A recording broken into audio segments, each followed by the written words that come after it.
Welcome back to the International Virtual Conference 2020.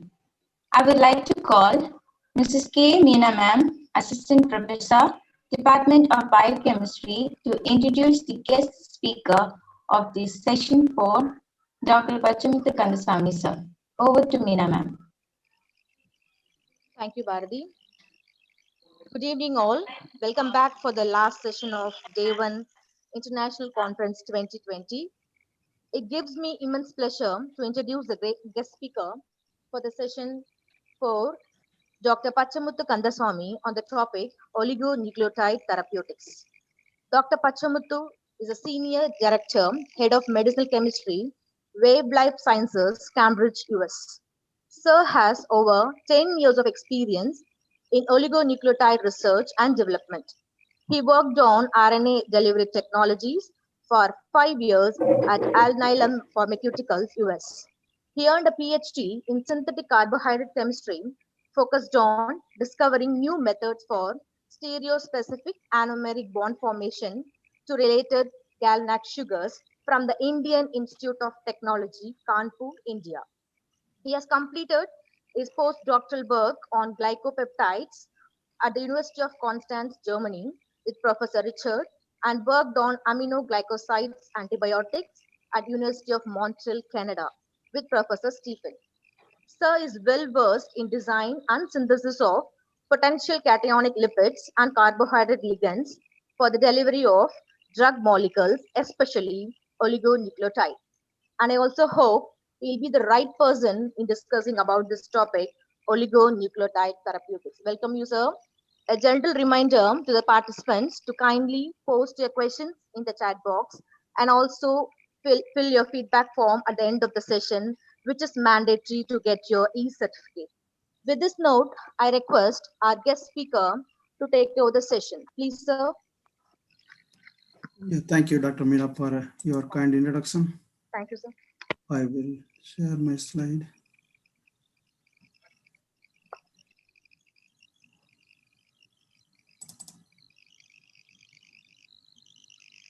Are you able to see my slide? Yes, sir, but it's in two things, like first, like 2 pages. The next slide also is there. Just a second.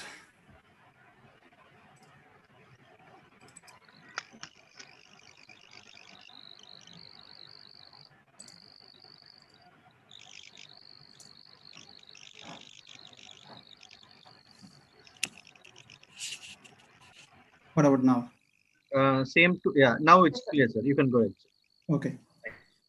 Yeah, good evening to everyone. I am Pachamuthu Kandasamy, working at Wave Life Sciences, located at Cambridge in Massachusetts.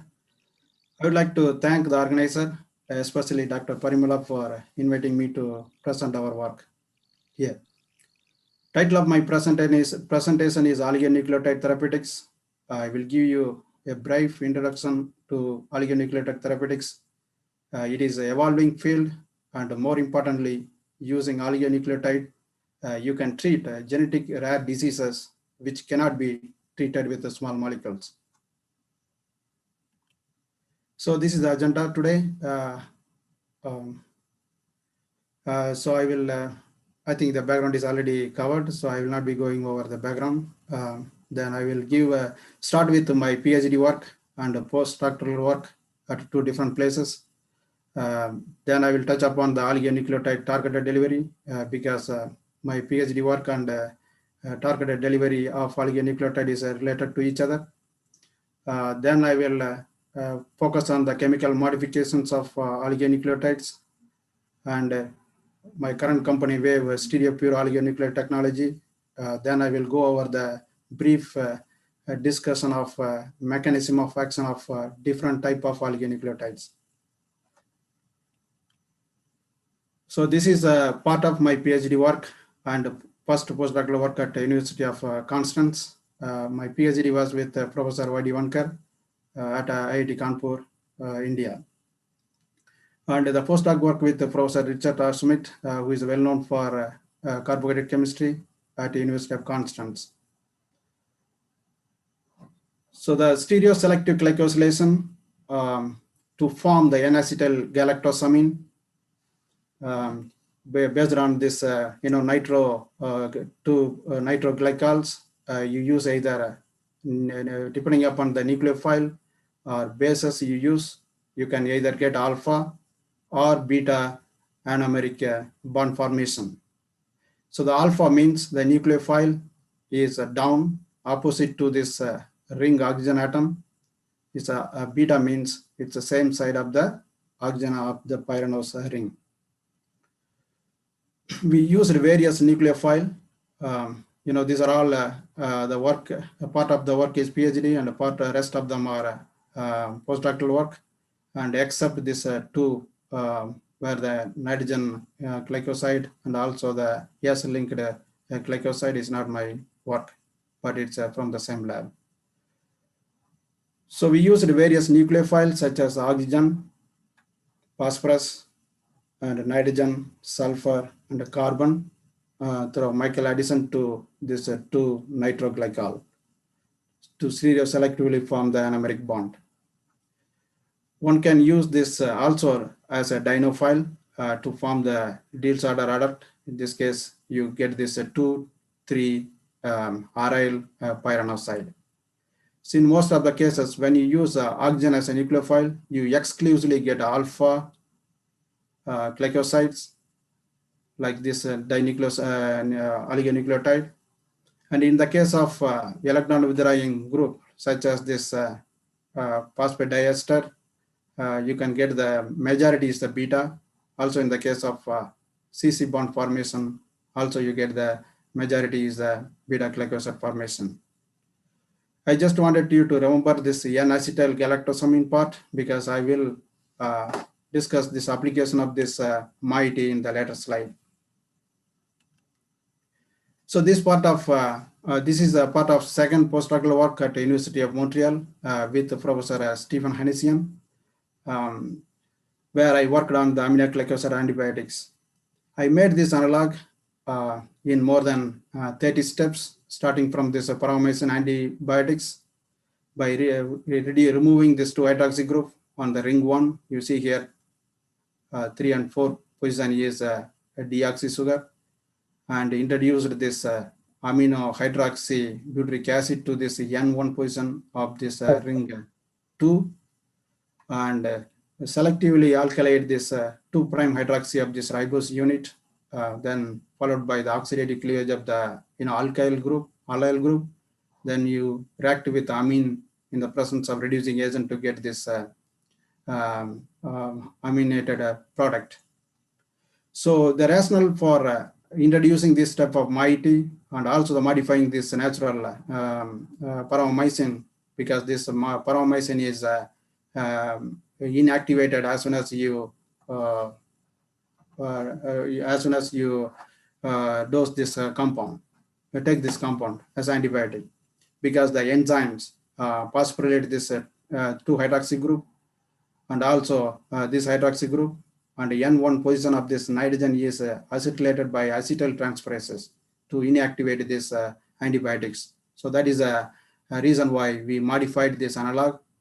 Then successfully we were able to get the crystal structure for this analog with bacterial RNA shown here.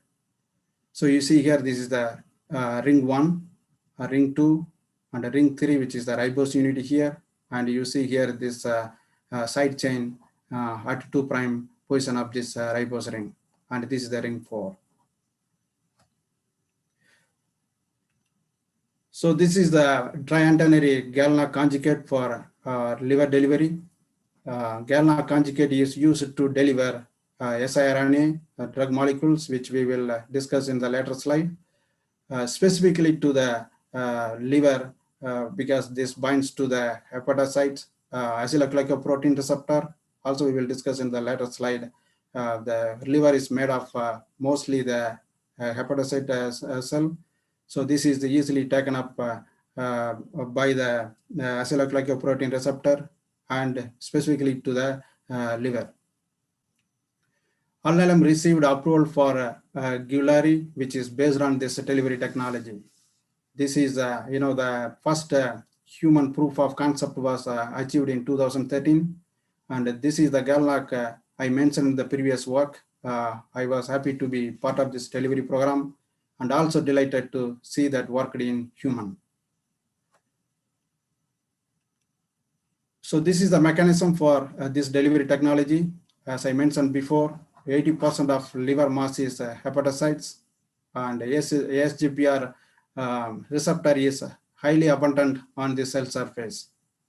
GalNAC, which is this one showed in the green, is specifically bind to this glycoprotein receptor, and then oligo enters into the cell via endocytosis.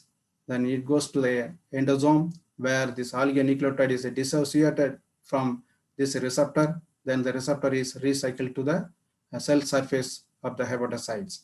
And this receptor does the job again and again to deliver the oligonucleotide from the extracellular compartment. So this dissociated oligos are in cytosol, where this mechanism of action takes place. This also I will touch upon in the later slide. So oligonucleotide is a polymer of ribose units linked by the phosphate diester or phosphate, where R is hydrogen, it's called DNA, and where R equal to hydroxy, that's called RNA. These are all natural oligonucleotides. One cannot make a drug molecule out of natural oligonucleotides because endo and exonucleases, which are present in the in vivo system, can easily kill this phosphate linkage. So we cannot use a natural oligonucleotide as drug molecule. That is where we apply chemistry to increase the stability of this increase the stability of this oligonucleotide. I have shown here, this is one representative example how the oligonucleotide we represent here. This is a 20-mer, and you see here X equal to sulfur. When you replace this oxygen atom, which is a natural one, you make this one as a stable, so you can protect from this exo and endonucleases. And another modification is well known is the 2' modification, is called a 2' modification, where R equal to hydrogen or hydroxy, which I mentioned about DNA and RNA. Then you convert this OH to methoxy, or you replace this hydroxy with fluoro and MOE, which is a methoxy ethyl group, and other 2' modifications such as C8 and LNA. These are the modifications you can apply to stabilize this oligonucleotide. This is not only to stabilize the oligonucleotide, and also you increase the binding affinity to the target. In our case, this is a mRNA, mutant mRNA, to increase the binding affinity. And this DNA, one example we have, this is called ASO Gapmer design, which also I will discuss in the later slide. This is we call this is a DNA, which is shown here as a white circle, and this caret is a phosphorothioate linkages between the ribose unit. So this is our Wave Life Sciences technology, where we replace this, as I mentioned before, when you replace the oxygen atom of non-bridging phosphodiester, you get the phosphorothioate. So generally people use, this is the industry use the stereorandom phosphorothioate. When you replace this oxygen with the sulfur, you create a chiral center, because this is a prochiral, because this anion is localized to, you can move to this oxygen atom, so it can be localized, so they're delocalized, and that's why it's called prochiral. When you replace this oxygen atom with the sulfur, you lock this negative charge to the sulfur. So that makes this is a chiral, this phosphorus as a chiral center, whether it's a RP or this one is a SP. So it's like kind of left and right hand. When you superimpose, this become, cannot be superimposed. That's why it's a chiral unit. So this is the commonly used in the industry as a stereorandom mixture. You can see as 20-mer, for example, in this compound here as shown here, it has over 500,000 of diastereomeric compounds. So whereas in our wave technology, we have only one compound, one diastereomers, because we make this stereopure phosphorothioate backbone. And we represent this red color as a RP phosphorothioate linkage, and the blue one is as a SP phosphorothioate linkage. So as I mentioned before, the industry used the stereorandom phosphorothioate, the mixture of RP and SP for each linkages. So it is over 500,000 of compound. And the impact of this one is unreliable because we have too many compounds as a drug molecule, and it has unintended off-target effects. For our case, is a stereochemistry enables precise control, the ability to optimize critical construct into one defined and consistent profile. The impact is the potential for safer, more effective, targeted medicines that can address difficult to treat diseases. So I will show you one slide how the ribose units are stitched together. One ribose X is having amidite as electrophile. Another one is called Y ribose having hydroxy group as a nucleophile. The nucleophilic alcohol displaces this nitrogen leaving group under acidic condition to make the P3 intermediate, which can be oxidized to either to get the phosphodiester or the mixture of SP and RP phosphorothioate we discussed in the previous slide. And in our case, it's a stereopure. We are making the stereopure phosphorothioate backbone. So we use chiral phosphoramidite to get either RP or SP based on the chiral auxiliary we use. So these oligonucleotides are polyanionic because it has a 20-mer, approximately 20 units. So you have 19 linkages, you have 19 charges. So unstable in vivo, as I mentioned before, the natural phosphate diester. And in order to make the stable, we introduce a phosphorothioate. This is also polyanionic and stable in vivo because of the phosphorothioate, and it's a hydrophobic compared to the phosphate diester. In our case, it's a stereopure version of this phosphorothioate, polyanionic and stable in vivo. And you have the differentiation for RP and SP phosphorothioate in terms of stability, where SP phosphorothioate is more stable compared to the RP phosphorothioate. And in terms of hydrophobicity, again, it's a SP is more hydrophobic compared to the RP phosphorothioate. So this is just one representative example of chemical structure of synthetic oligonucleotides, which we use as a drug molecule. As I mentioned before, here the R is a 2' modifications, B means is the base, such as the cytosine, adenosine, guanosine, uracil, or thiamine, and backbone such as the phosphorothioate bond, or it can be a mix of phosphorothioate and phosphodiester. In general, AS4 antisense oligonucleotides will have around 20 bases. Different types of drug molecules is designed for each mechanism. For example, antisense oligonucleotides for Gapmer or skipper, which I will discuss in my last talk, will have full chemical modifications at a 2' position and backbone as PS, or chimeras are mixture of PS and PO. RNA editing ASO will also have similar features, but with a different length, and ESO bind to the target mRNA and then recruit ADAR enzyme, which converts A to I, which I will discuss in coming slide. For RNAH, mediated ASO will have around 10 nucleotides as a DNA as a core, which is shown in green here, which is shown here. Both side, you will have the fully modified RNA because you need to increase the stability of this DNA core. This bind to this mutant mRNA to recruit the RNAH enzyme. To recruit the RNAH enzyme, this DNA core is very important. That's why we have the 2' position is there is no substitution. So it's a deoxyribose. The third part is the double-stranded siRNA. You have two oligonucleotide mixed to form the 2-plex via Watson-Crick base pairing in order to protect this phosphate diester bond. And also this recruits AGO2 enzyme to cleave this mutant mRNA.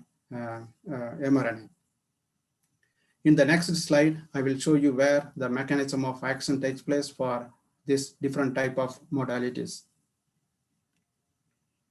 So this is the cellular compartment. You see the blue is the cytosol and the purple is the nucleus. The siRNA or RNAi bind to the risk machinery, then complex with target mRNA, in this case is a mutant mRNA, then AGO2 enzyme, which is not written here, but that cuts the mRNA into pieces to destroy the mutant mRNA. So this happens in the cytosol. And the other ASO, other type of ASOs, namely the Gapmer ASO, I mentioned before, and also the skipper ASO works in nucleus, and ASO bind to the target mRNA. And in the case of Gapmer ASO, it recruit this RNAH enzyme that cleaves this mutant mRNA to avoid the bad proteins, bad protein formation. So this is the in detail way the traditional drug development happens. DNA transcript to mRNA, that is mutant mRNA we are talking about, and this translate to disease-associated protein. So traditional way, the small molecule is used to treat these diseases, to destroy the protein folding or destroy this disease-associated protein. For oligonucleotide, this works one step before making the disease-associated protein, where the mutant mRNA is, we designed the molecule complementary strands to this mutant mRNA that binds to the mutant mRNA via Watson-Crick base pairing. So that way we specifically target this mutant mRNA, then use this different type of ASO involves the different type of enzyme. For example, Gapmer ASO, I mentioned the RNAH enzymes. For double-stranded siRNA, AGO2 enzyme, chop off this mRNA not to produce this disease-associated protein. So you only get the functional protein. So our company is focused on mainly the CNS diseases, and I will show you we uses the stereopure technology for delivering our antisense oligonucleotide to CNS. So this is the Huntington disease. It's a genetic disease in the CNS. Everyone has 2 copies of Huntington gene. One is the wild type, that's a healthy RNA, which is important for the survival. And another one is the mutant RNA. The difference between the mutant, this is the disease mRNA. So you have a difference between the mutant and the wild type is, the wild type one has the CAG repeat is minimum numbers, normal copies. And when you have the mutant one, you have the expanded CAG repeat, as shown in different colors here. So we designed the oligonucleotide, the stereopure one, to bind to the mutant RNA only. So this oligonucleotide, ability to recognize the SNP through the Watson base pairing. So that way RNA, this double 2-plex form recruit the RNAH enzyme to cleave only the mutant mRNA to avoid this mutant protein formation. So the next one is the RNA editing technology. This is the new technology. Now we use the oligonucleotide stereopure phosphorothioate backbone to bind to this mutant target RNA, which has the A mutation here. Then it forms this duplex, then recruit the ADAR enzyme in this case, which converts adenosine to inosine, and the inosine is read as guanosine by the machinery. So basically we are converting A to G. So nearly half of known human genetic pathogenic SNPs are G to A mutations. So using our RNA editing technology, we can restore protein function, modify protein function, and upregulate protein expression. Our technology is a unique one because there is no delivery vehicle required. No external protein is necessary in order to edit the A to I. Whereas in the case of, you may be aware of the CRISPR editing technology, which got a Nobel Prize for Chemistry in 2020, that uses a lipid nanoparticle to deliver into a nucleus, because editing, that is the DNA editing. And also you require external protein called CRISPR Cas9 protein in order to do the DNA editing. But whereas in our case, we are doing RNA editing, and we do not need any delivery vehicle, such as the lipid nanoparticles or any external protein, as I mentioned before. And this methodology, technology has potential for reduced off-target effects because you are editing the RNA. So the last part I will be talking about the DMD disease. DMD is a neuromuscular disease caused by a defect in the gene that produces dystrophin. The dystrophin is a protein is important for the muscle function. When dystrophin is not produced, progressive muscle damage and weakens result. This typically happens between the age 3 to 6 old child, and the symptoms are listed here. Delay in development, particularly speech and motor function, difficulties with walking, running, and climbing stairs, and muscle weakness. So untreated patients become wheelchair dependent by 12-year-old and die in their 20s, typically due to respiratory or cardiac complications. So the DNA in gene is organized into introns and exons. The introns are removed before making the functional mRNA, which in turn makes the functional dystrophin protein. So this is the exon listed here from starting from 1 to 79. You see here there are some exons are missing, namely 48, 49, and 50. So this is the cause for the mutation to make the DMD.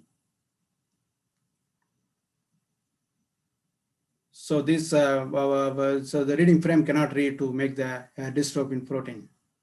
So by using our Antisense oligonucleotide technology, we can, I talked about the steric block. We can block this exon 51 so that we can use the Antisense oligonucleotide to block the exon 51. Then 47 can be connected to 52. If we skip exon 51, the 47 can fit with exon 52. Despite missing exons from 48 to 51, the blueprint is readable, and we can reduce that can produce a shorter dystrophin protein, which is shorter than the natural dystrophin protein, but functional to lessen the severity of the diseases. That's all I have. Thank you for your attention.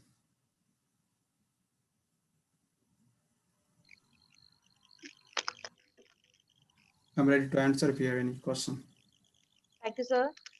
It was a wonderful presentation, sir. You all had a clear idea about oligonucleotides. I think so. We have posted, participant has posted some of the questions, sir. Can I ask you one by one, sir? Yeah. The first question is how to prepare protein oligonucleotide. Protein oligonucleotides. There is no protein. It's a oligonucleotide. You know, we use oligonucleotide to treat the diseases, rare diseases. So the oligonucleotide is made like what I showed. I can go back if not clear. Just a second.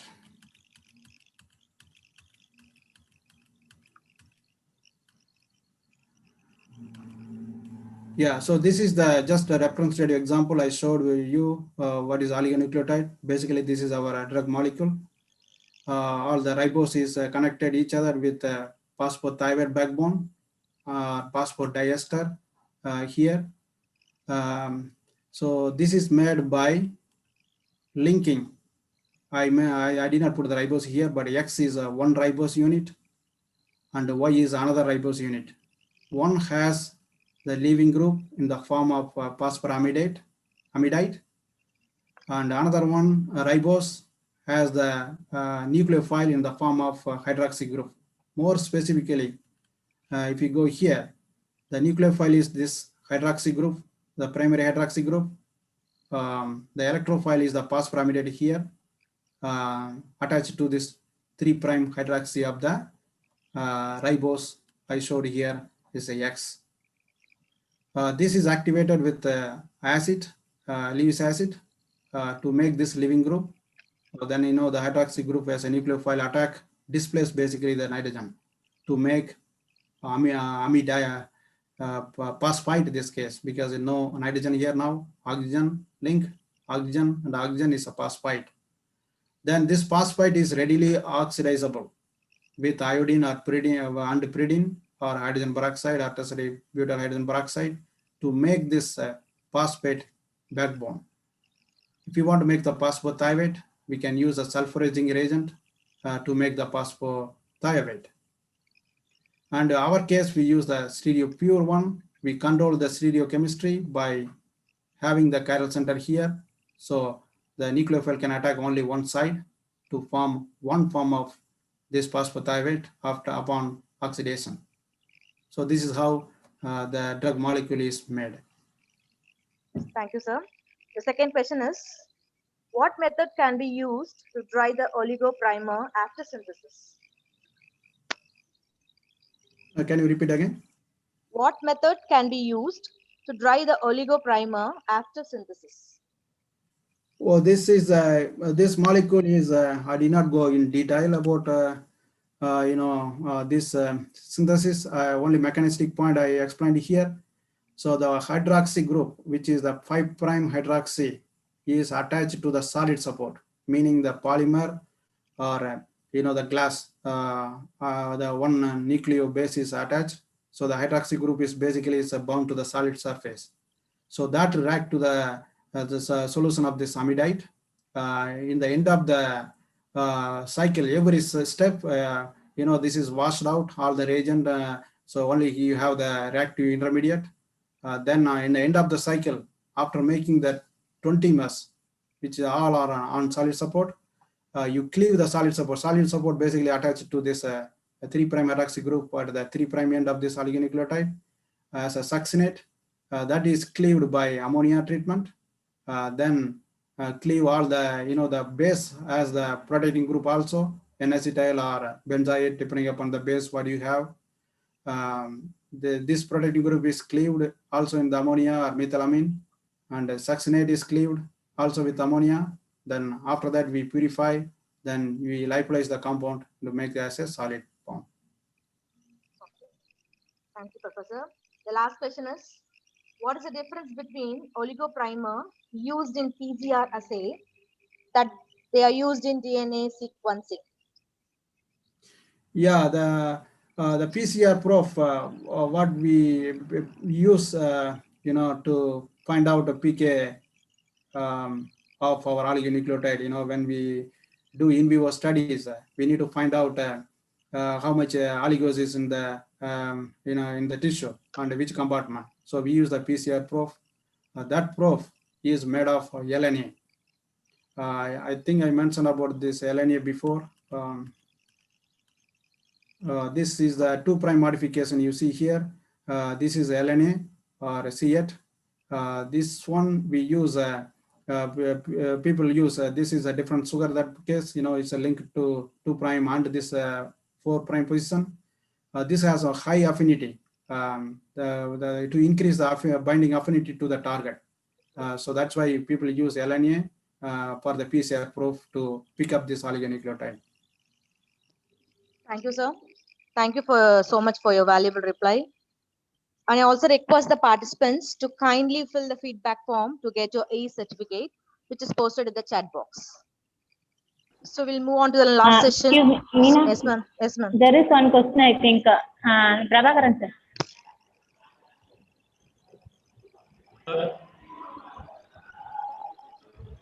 Sir, one question from participant is Geeta Lokesh. Can you explain the practical difficulties in working with RNA, sir?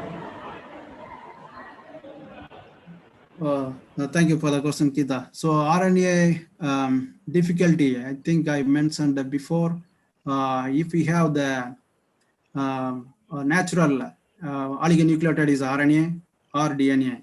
When you have the R group is hydrogen, it's the DNA. When you have the OH is the RNA. So practical difficulty, this is you cannot make a drug out of natural oligonucleotide because that has the phosphate diester and is easily recognized by nucleases in the cellular compartment to cleave this one into ribose monomers. Because the nucleases recognize the 2-hydroxy or the DNA because these are all natural one. So that's why it's difficult to make a drug out of natural RNA. Thank you, sir. Ma'am, any other question, ma'am? No, ma'am. Thank you. That's all. Okay, thank you. I thank our speaker, Dr. Pachamuthu Kandaswamy, who have accepted our invitation and graced the session in spite of his busy schedule and delivered his thoughtful lecture amongst us. Thank you once again for your valuable time spent with us, and we'll meet you tomorrow at 10 a.m.